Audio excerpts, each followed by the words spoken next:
कैसे हैं आप लोग यार। चलिए आज हम आप लोगों के साथ वास्तविक संख्या के कुछ वास्तविक संख्या को लेकर के आए हैं, जिसमें प्रश्नावली 1.1 को कवर करेंगे। चलिए इसमें पहला प्रश्न है 135 और 225। ठीक है, तो 135 और 225 में क्या देखेंगे हम लोग।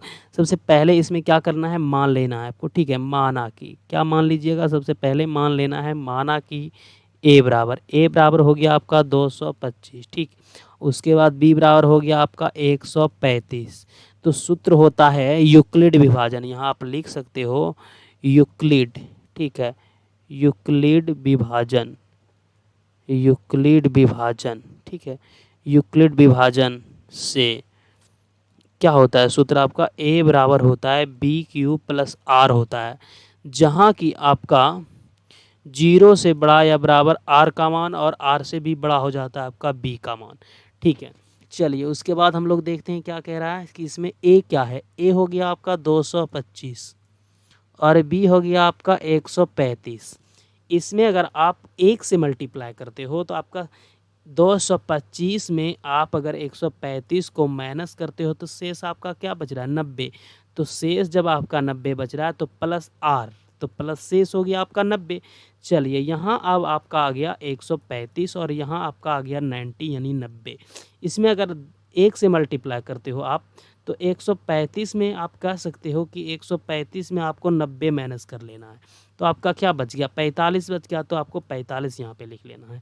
ठीक है, चलिए यहाँ आपका 90 आ गया, यहाँ आपका 45 आ गया। अगर इसमें आप 2 से मल्टीप्लाई करते हो तो शेष आपका 0 बच जाएगा। कहने का मतलब आपका एचसीएफ कितना हो गया, एचसीएफ हो गया आपका 45 हो गया। ठीक है, चलिए उसी प्रकार से हम दूसरे सवाल की ओर बढ़ते हैं और दूसरा सवाल देखते हैं क्या कह रहा है।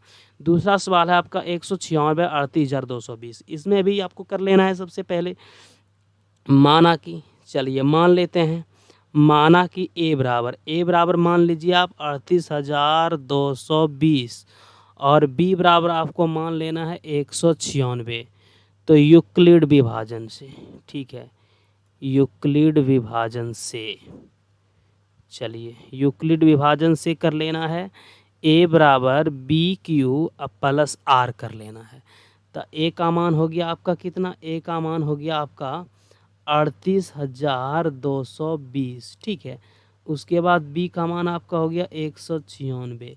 अगर आप इसमें 195 से मल्टीप्लाई करते हो तो 196 इंटू 195 अगर करते हो तो ये आपका हो जाएगा 38,220। ठीक, इसको इसमें अगर माइनस करोगे तो आपका शेष क्या बच जाएगा, 0। तो इसमें एचसीएफ जो निकल गया आपका वो निकल गया 196, 196 निकल गया। ठीक है, चलिए आगे की ओर बढ़ते हैं और तीसरे सवाल की ओर देखते हैं क्या है। ये सवाल है आपका 867 और है कितना आपका, और है आपका 255। चलिए मान लेना है माना कि, क्या मान लीजिएगा, ए बराबर मान लेना है आपको 867 और बी बराबर मान लेना है आपको कितना, मान लेना है आपको 255 मान लेना है। ए बराबर आपको 867 मान लेना है और बी बराबर आपको 255 मान लेना है। ठीक है, इस प्रकार से आप मान करके चलिएगा और बनाना है। चलिए भाग लेमा यूक्लिड विभाजन के प्रयोग से हम लोग हल करते हैं। भाग लेमा यूक्लिड विभाजन के प्रयोग से, भाग लेमा यूक्लिड विभाजन के प्रयोग से, ठीक है, भाग लेमा यूक्लिड विभाजन के प्रयोग से, ठीक है, भाग लेमा यूक्लिड विभाजन के प्रयोग से, यूक्लिड विभाजन से ए बराबर हो जाता है बी क्यू प्लस आर होता है, जहाँ की 0 से बड़ा या बराबर आर, आर से बड़ा आपका बी का मान। तो ए हो गया आपका 867 और बी हो गया आपका 255।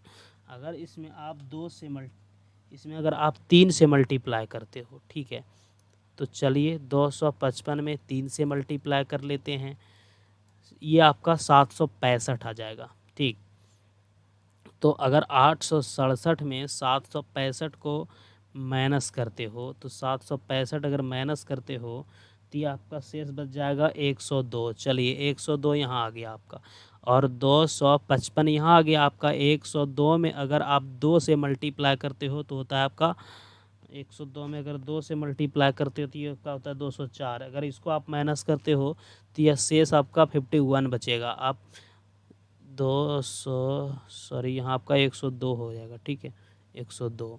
उसके बाद चलिए 51 यहाँ आ गया, आप 102 आपका यहाँ आ गया। चलिए 102 जब आपका यहाँ आ गया तो इस प्रकार से आप इसको पहले देख लेना। चलिए 102 जब आपका यहाँ पे आ गया, सबसे पहले आपको यहाँ पे आ गया 102, ठीक है 102। चलिए 102 इधर लिख लेते हैं और 51 का यहाँ, अगर 2 से मल्टीप्लाई करते हैं तो शेष आपका क्या बचेगा, 0 बचेगा। तो HCF बराबर आपका निकल गया 51, 51 निकल गया। चलिए आगे की ओर बढ़ते हैं और सवाल नंबर 2 को देखते हैं क्या कह रहा है। ये कह रहा है आपका दर्शाइए कि कोई धनात्मक विषम पूर्णांक 6q+1 या 6q+3 या 6q+5 के रूप का होता है, ठीक है इस प्रकार से दर्शाना है।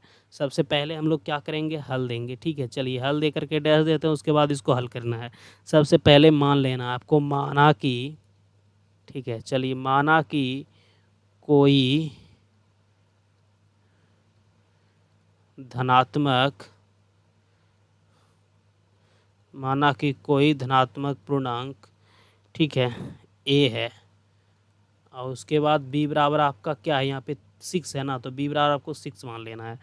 उसके बाद यूक्लिड विभाजन से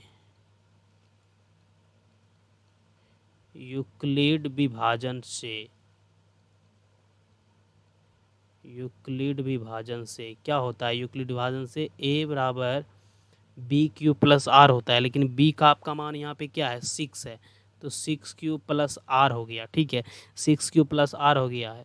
जहाँ की देख लेना आपको, जहाँ की Q का जो मान है वो बड़ा है या बराबर है किससे, 0 से, तो R बराबर मान लेना है आपको, माना कि, चलिए मान लेना है, माना कि R बराबर आपको मान लेना है 0, 1, 2 और 3, उसके बाद 4, उसके बाद आपको 5 मान लेना है।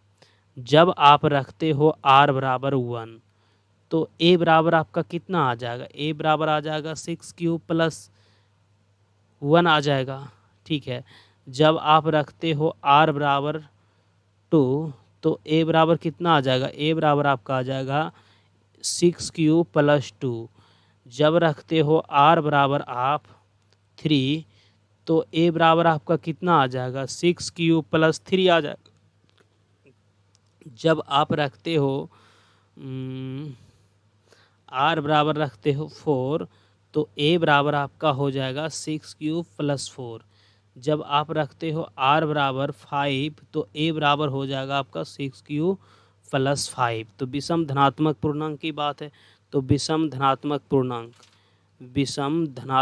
पूर्णांक, ठीक है विषम धनात्मक पूर्णांक, यहाँ पे विषम धनात्मक पूर्णांक हो जाएगा आपका 6Q+1 हो जाएगा, 6Q+3 हो जाएगा और 6Q+5 के रूप का होता है। चलिए इस प्रकार से लिख लेना है हमको, इस रूप का होता है। उसके बाद आगे की ओर बढ़ते हैं, उसके बाद देख लेना है सवाल नंबर नेक्स्ट आपका तीसरा नंबर क्या कह रहा है। तीसरा नंबर सवाल आपका कह रहा है कि जिसमें कि देखिए किसी परेड में 616 सदस्यों वाली एक सेना, ठीक है की टुकड़ी 32 सदस्यों वाले एक आर्मी बैंड के पीछे मार्च करना है। दोनों समूहों को समान संख्या वाले स्तंभों में मार्च करना है। उन स्तंभों की अधिकतम संख्या वाले स्तंभों में मार्च करना है, उन स्तंभों की अधिकतम संख्या पूछ रहा है जिसमें वे मार्च कर सकते हैं। चलिए मान लेना है सबको पहले इसमें, ठीक है मान लेना है आपको, माना कि A बराबर मान लीजिए आप 616, उसके बाद B बराबर आपको मान लेना है 32। तो यूक्लिड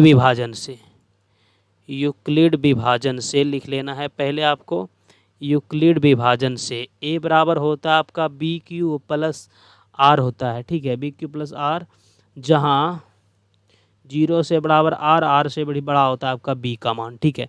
तो A हो गया आपका 616 और B हो गया आपका 32। चलिए इसमें अगर आप 19 से मल्टीप्लाई करते हो, ठीक है 19 से अगर मल्टीप्लाई करते हो, चलिए हम लोग देख लेते हैं 19 से मल्टीप्लाई करके कितना होता है, ठीक है 19 से इसमें अगर आप 32 गुना 19 कर लेते हो तो ये हो जाएगा आपका 32 गुना 19 अगर कर लेते हो तो ये आपका हो जाएगा 608, ठीक है 608 हो जाएगा। अगर 608 हो जाएगा, 616 में 608 अगर माइनस करते हो तो ये आपका बच जाएगा सिर्फ 8, ठीक है। तो प्लस दे करके यहाँ 8 लिख सकते हो, यहाँ आपका 32 आ गया। यहाँ आप 8 लिख सकते हो, तो यहाँ 4 बार में अगर गुना करोगे तो पूरा पूरी खा जाएगा, आपका शेष 0 बच जाएगा। तो HCF आपका इसमें कितना निकल गया, जो कि ये निकल गया 8। तो इसमें मार्च कर सकते हैं कितना, 8 मार्च कर सकते हैं, ठीक है। इसलिए वे 8 के स्तंभों में मार्च कर सकते, यहाँ लिख सकते हो, इसलिए वे 8 के स्तंभों में मार्च कर सकते हैं, मार्च कर सकते हैं। चलिए आगे की ओर बढ़ते हैं, उसके बाद देखते हैं चौथा सवाल क्या कह रहा है। सवाल नंबर 4 को लेकर के आए हैं, ठीक है। इसमें बता रहा है, किसी यूक्लिड विभाजन प्रेमिका का प्रयोग करके दर्शाइए कि किसी धनात्मक पूर्णांक का वर्ग किसी पूर्णांक m के लिए 3m या 3m+1 के रूप का होता है, ठीक है। 3m या 3m+1 के रूप का होता है। चलिए सबसे पहले हम लोगों को क्या करना है, मान लेना है। चलिए मान लेते हैं, माना कि, ठीक है, मान लेना है, माना कि कोई धनात्मक पूर्णांक a है, ठीक है, कोई धनात्मक पूर्णांक a है, तो b बराबर आपको मान लेना है, यहाँ 3 है तो b बराबर आपको 3 मान लेना है। चलिए b बराबर 3 मानने के बाद यूक्लिड विभाजन एल्गोरिदम से यहाँ पे आपको लिख देना है यूक्लिड विभाजन, ठीक है, यूक्लिड विभाजन एल्गोरिदम से, यूक्लिड विभाजन एल्गोरिदम से, यूक्लिड विभाजन एल्गोरिदम से a बराबर BQ+R होता है, ठीक है। a बराबर BQ+R होता है, जहाँ कि आपको r बराबर 0 मान लेना है, 1 मान लेना है, 2 मान लेना है, आपको 3 मान लेना है। इस रूप में आपको मान लेना है। सबसे पहले देखिए, जब आप रखते हो, ठीक है, जब आप रखते हो r बराबर 0, तो a बराबर आपका हो जाएगा 3 है ना, b का मान 3, उसके बाद a बराबर आपका 3q, ठीक है, a बराबर 3q+r, तो r आपका 0 है, तो ये तो सिर्फ 3q बचा।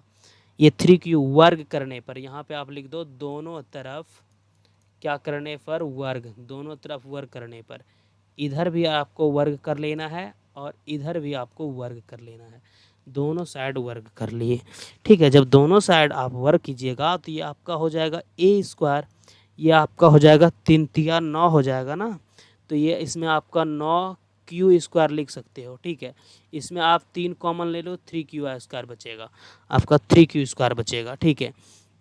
चलिए आगे बढ़ते हैं और देखते हैं, जब r बराबर आप मानते हो, जब r बराबर आप 1 मानते हो, तो a बराबर कितना हो जाएगा आपका, a बराबर हो जाएगा, a बराबर आपका हो जाएगा 3q, ठीक है, 3q+1 हो जाएगा।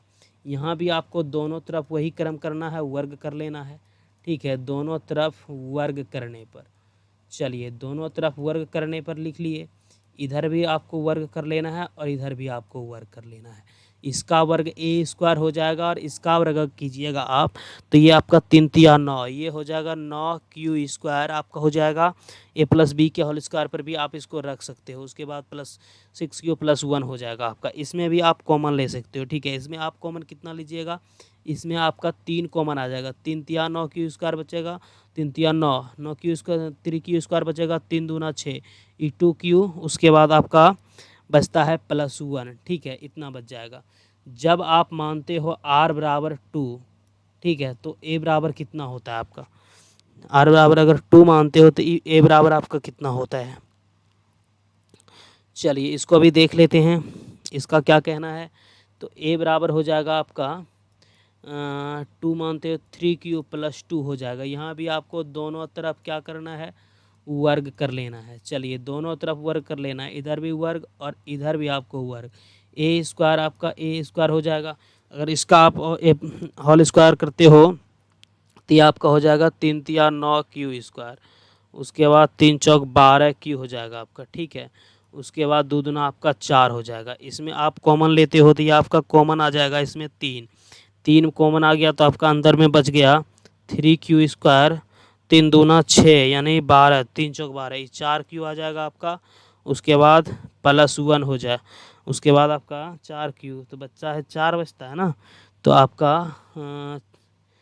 2 दूना 4, अगर 3 लिए हो तो आप बाहर में आपका बच गया कितना, ये 3 तिया 9 4, यानी कि आपका बच जाएगा 3 बाहर लिए तो आपका बच गया 3 चौक 12 प्लस 4 बच गया उसका। उसके बाद आप इस प्रकार से लिख सकते हो 4 तिया 12, ठीक है, प्लस 1, इस प्रकार से आप आराम से इसको लिख सकते हो। तो आपका विषम धनात्मक पूर्णांक कितना कितना प्राप्त हुआ, आपका विषम धनात्मक पूर्णांक प्राप्त हुआ, यहाँ लिख सकते हो आप इस प्रकार, ठीक है, इस प्रकार प्रत्येक का वर्ग, प्रत्येक का वर्ग, ठीक है, प्रत्येक का वर्ग, प्रत्येक का वर्ग 3m या 3m प्लस 1 के रूप का होता है, ठीक है, इस प्रकार से लिख सकते हो।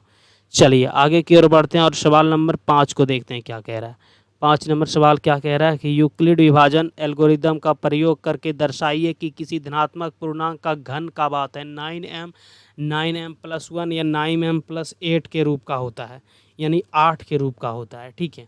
चलिए इसमें अभी सबसे पहले मान लेना है माना की, ठीक है, सबसे पहले आपको मान लेना है माना की, चलिए मान लेना है माना कि कोई, ठीक है, कोई धनात्मक, कोई धनात्मक,